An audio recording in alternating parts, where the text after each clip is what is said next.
Wow, it's a beautiful day out here. Yes, it is. Just hanging out at my auntie's house, where I currently reside here in the gated community. Anyways, I made a video the other day about Donald Trump and about the stimulus package and everything, and people asked me, what were my thoughts and opinions to the whole thing, and I sort of gave a little 30 or was it like a 26-minute discussion on my views on it, about the whole 4,000 vacation and blah blah blah blah. Well, anyways, I was talking to Samantha on the phone just earlier, and again, she can't stand Donald Trump. Now, listen, we all have our pros and cons for everybody. Not everything that he does I agree with, and some things he does I do agree with. And I think at the end of the day, like, if you're able to sit down and have a conversation amongst each other, and we could either come to some sort of compromise or we can either agree to disagree. I think at the end of the day, a simple conversation is really where it starts and where it should finish, right? And I think regardless of whatever your political views or beliefs are, I think they should be well respected, even if, you don't necessarily agree with it all. An idea on a video I should make, and the idea was if I had an opportunity to sit down next to Donald Trump in the White House,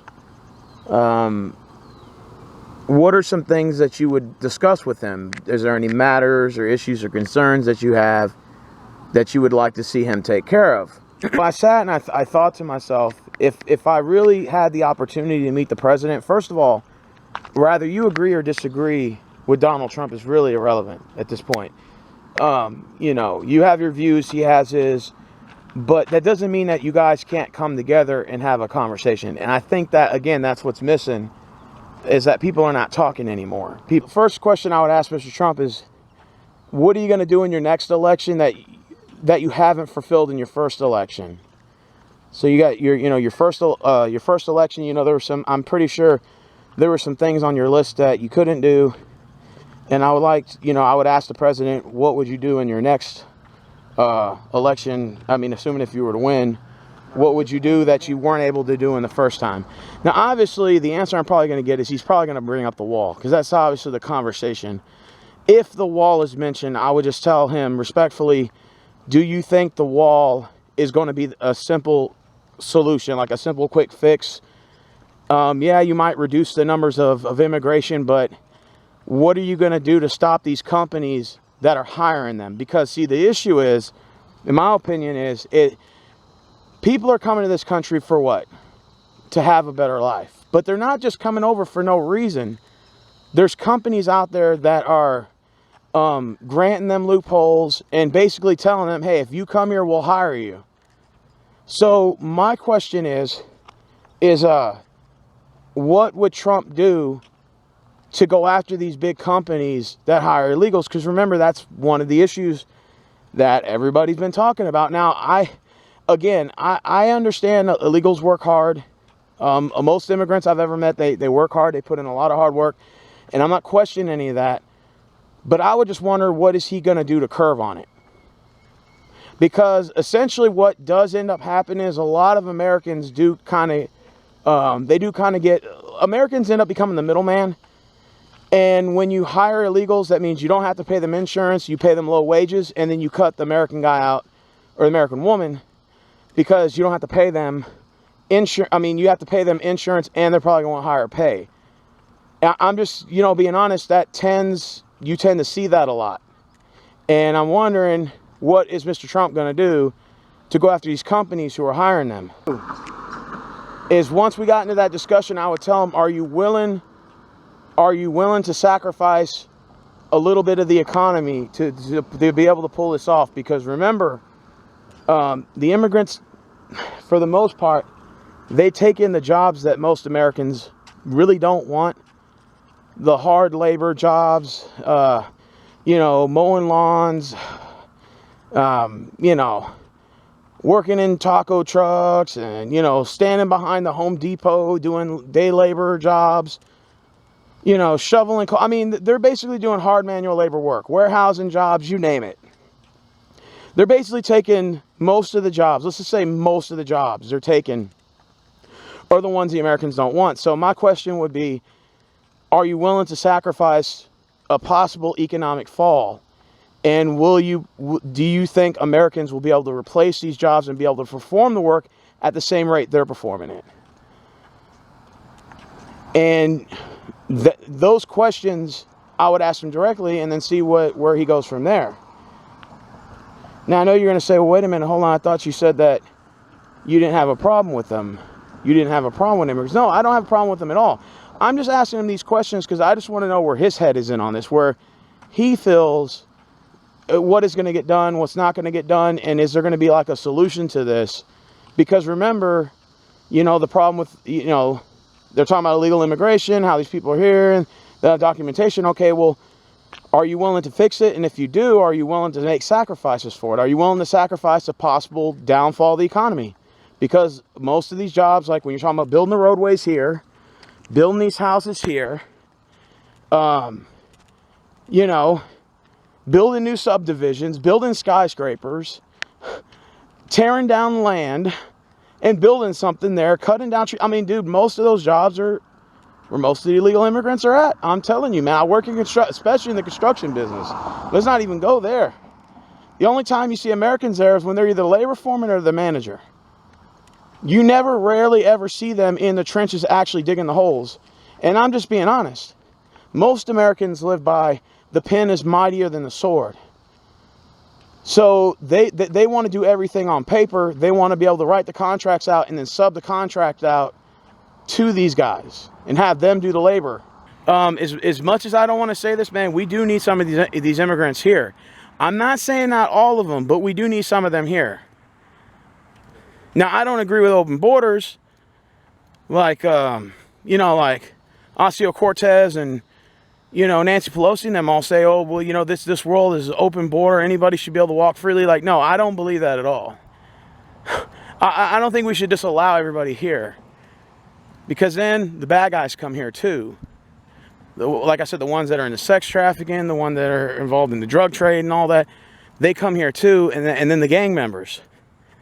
MS-13, Latin Kings, I mean, you can name all of them. That's when the bad guys come too.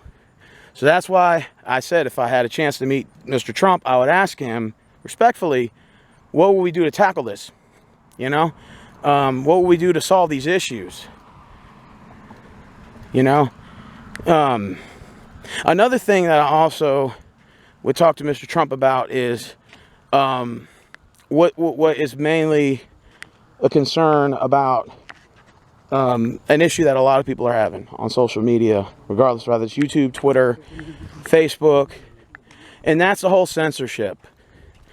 The idea that only certain groups of people can have an idea, and then if you say something that's against their narrative, they try to either dox you or they try to get your information, post your information online on all these websites like Reddit and Twitter and Black Hats, I think is what they call it. As many as you noticed recently, ever since the George Floyd shooting, there's been a lot of doxing going on. And basically, there's certain groups, can't say their names out loud, but basically they're going after people who they think are racist. And not only that, but they're going after people who oppose their views. Like, even if I was to say, I disagree with the way you're doing things, automatically that's grounds for doxing. We're going to find his info, trace his info, this, and that. They're taking down statues. They took down Thomas Jefferson. They took down some Catholic priest's statue from Italy who was not even part of the Confederacy, and they took his statue down for no reason. And then there's doxing of people on YouTube. I know several people. They're now going after Lauren Chan, who's from Canada. She speaks out against, these groups, and now they're trying to dox her. And it just makes no sense. Like, it makes absolutely no sense. It's like a big witch hunt. So, obviously, we know doxing is illegal. That's obviously, there's no question about it. But, again, if I had the opportunity to sit down and talk to him, I would ask him, what are we going to do to stop this?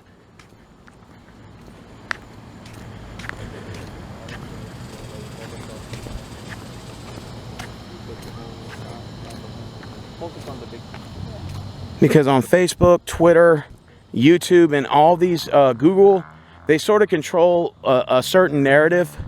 And if you don't agree with things they say, they try to shadow ban you, or they try to, you know, erase your comments. They try to delete your videos. They try to shadow ban your videos.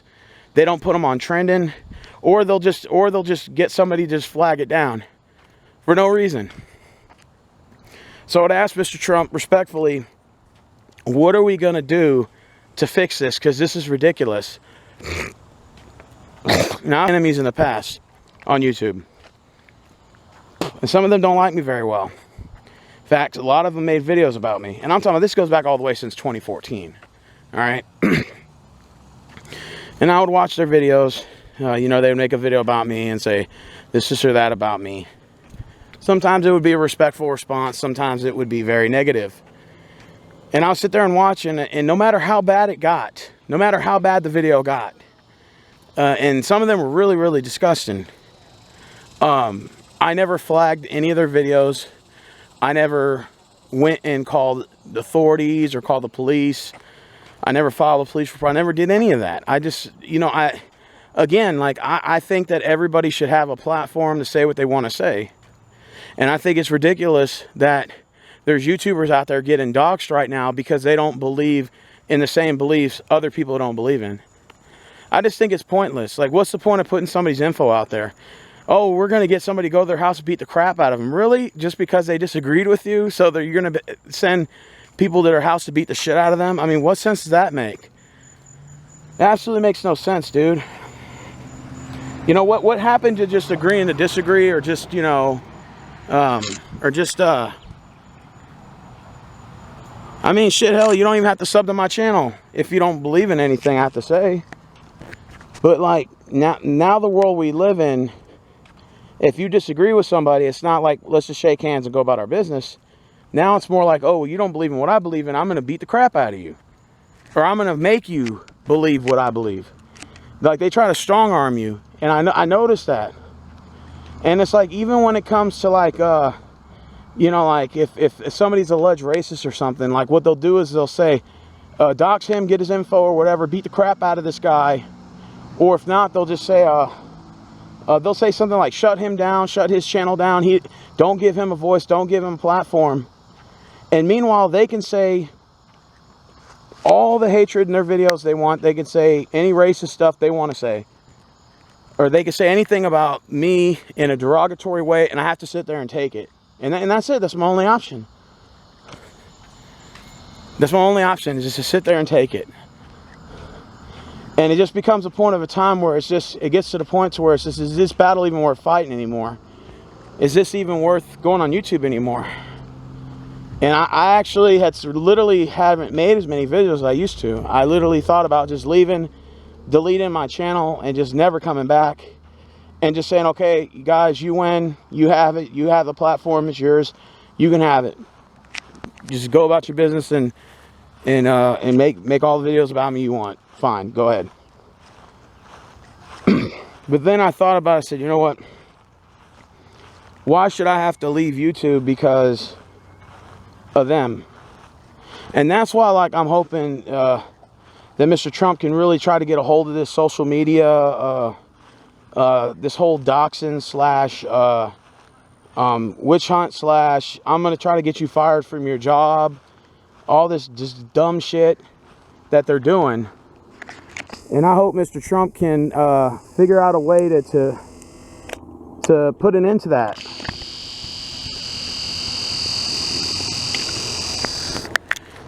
Because the narrative we live in today, and even Mr. Trump addressed it, is, and let's just be honest, anything pro-white is considered racist.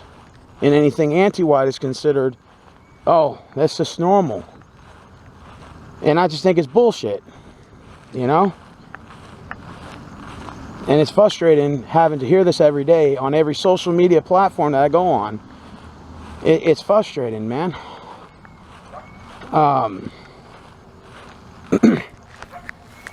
Now they want to go into churches. They want to take Jesus down.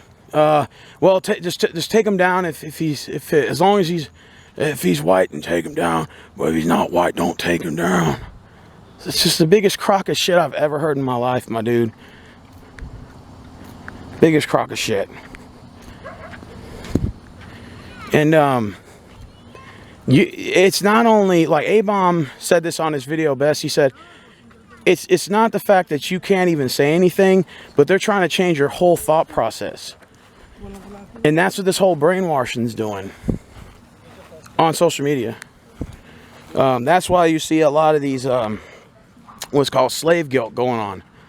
Where you see a lot of these white people going around getting on their knees and cleaning shoes and doing all types of stupid shit. It's ridiculous. You know, and that's what this is. This is all about revenge for something that happened a long time ago. Now, anyways, let me go ahead and just rewind back before I fall too far off the track. Obviously, you know, we live in a country that we're supposed to be granted freedom to speak and express ourselves in a manner in which is, you know, even if the people didn't agree with you. But now I notice it's not even about really saying anything out of context or out of line. It's just about you just even having that thought process. Hey, how you doing, little man? And now, if you say something that, even if they don't agree with it, you're automatically getting doxxed. Your info is going to be put out. I saw my info, well, my mom's address on Reddit. And no, I don't live with my mom. I haven't lived with my mom in 3 years, my dude. I live with my auntie here. And they don't have that address, so I'm good. And plus, we live in a gated community, so I'm good. Cute doggy. Anyways. Hi. Hey, hello, little man. How's it doing?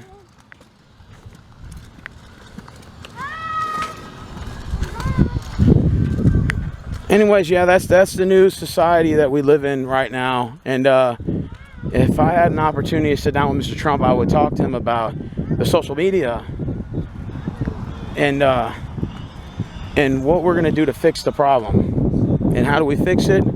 Well, Trump's got to sign something in legislation or whatever so that people can express themselves a little bit more.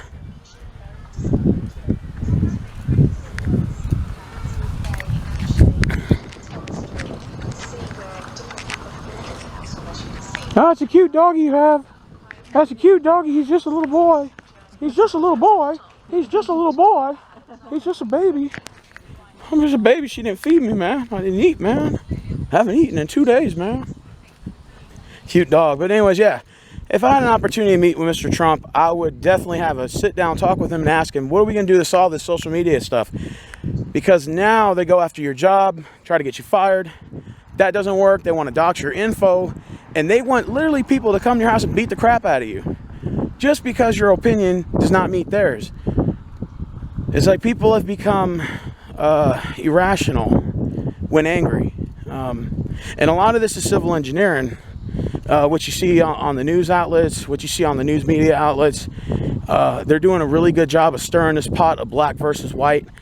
And if you look at it from the Latino perspective, Latino people, and whether you want to admit it or not, have always been seen as the neutral party. So the reason why that is sort of like both sides want them to join up with them. And that's, I kind of noticed that. Because, see, they're not going to any other group. They don't pressure the Asians. They don't pressure the Indians. They don't pressure the Africans. They don't pressure any other group. But Latinos have to be the forefront of this group. Why? Well, it's simple. Democrats need the votes. Republicans want the cheap labor. I live in a red state. I know. It's cheaper labor to hire illegals. You don't have to pay them insurance. You don't have to pay them any sort of health care. All the money's under the table, so guess what? You don't have to 1099 none of them. Or at least most of them. You don't have to 1099 them. So you basically got like a factory full of workers. You're just paying them under the table.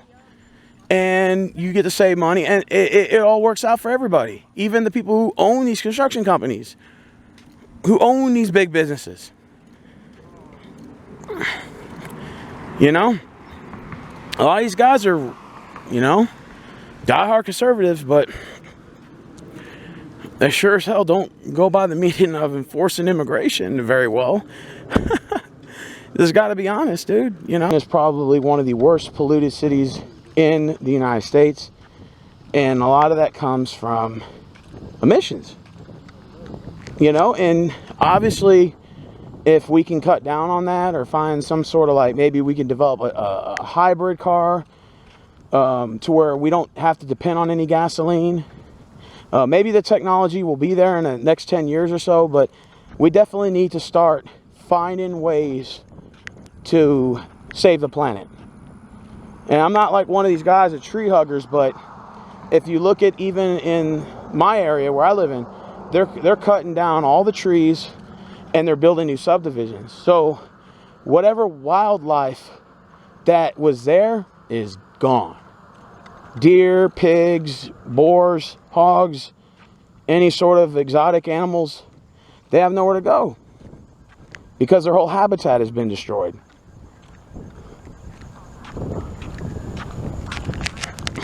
Also, if I had another issue that I would speak to Mr. Trump about, obviously I would talk about repeat offenders.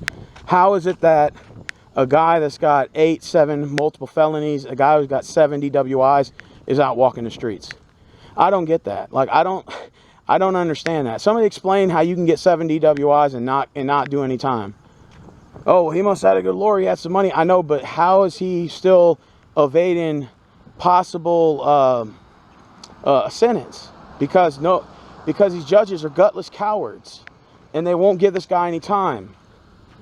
Now, I'm all about prison reform on non-violent offenders, but on the violent ones, hell no. They can't be trusted. You know? Any man who hits a woman, especially when it comes to domestic violence. We talk about domestic violence cases. Now, you may be talking about self-defense at certain times, but most of these times, these dudes are just wailing on them. Guys like those are hotheads, and they cannot be trusted. They should not be walking the streets. Any guy that's got a prior violent history, you have to look at him with a third eye or one eye open, because you just never know when they're a ticking time bomb.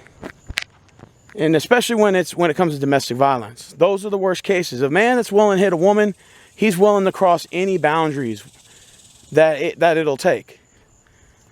And or a man that rapes a woman and stuff like that, yeah, those are definitely people that should not be walking the streets. Stuff like that. Child molesters, the same thing. I feel the same exact way. You sit there touching kids inappropriately, stuff like that. I'm sorry, you should be executed on the spot. I got no sympathy for you. And I was wondering if Trump would maybe consider, because I know he talked about the death penalty to drug offenders or these big drug traffickers. I'm wondering if you could throw sex offenders into that into that mix. For any future sex offenders you get caught touching kids under a certain age, especially if it's under probably like 13 or under, oh yeah, you definitely got to get a good needle. The death penalty should be warranted. You know, if you're charged with kidnapping, same thing, you should possibly have the death penalty. I'm talking about certain issues we need to render to help those who can't help themselves. And I'm all for that. Now, you may say, oh, you're an activist, you're this. I'm like, I don't even look at it like that. I just want, if I had the opportunity to sit next to him and have a conversation, those would be my main concerns.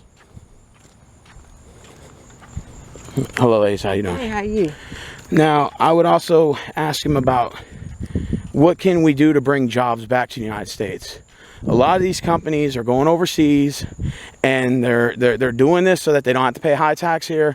I know they lowered the general tax down to 20%, but I'm wondering if there's anything else that we can do that can save jobs and bring jobs back here. Last thing you do is want your jobs being shipped out to China or Pakistan or India or all these other countries, because then it leaves the Americans out with no jobs or less jobs to compete for. So if I had to sit down with Trump, those would definitely be my underlying issues. And I want to thank Samantha once again for giving me an idea on a video that I thought was relevant. And I thought that this was a really good video. And you know, whether you like Trump, whether you're for or against him, is irrelevant. I'm just saying, if you were sitting next to him, ask yourself, what kind of conversation would you start up? Like, what issues would you like to see get done? Because whether you like it or not, he's in the president's seat. and he's most likely probably going to win the next general election. I don't think Biden has a chance. And so it's better just to have a sit-down talk with him rather than to scream and yell.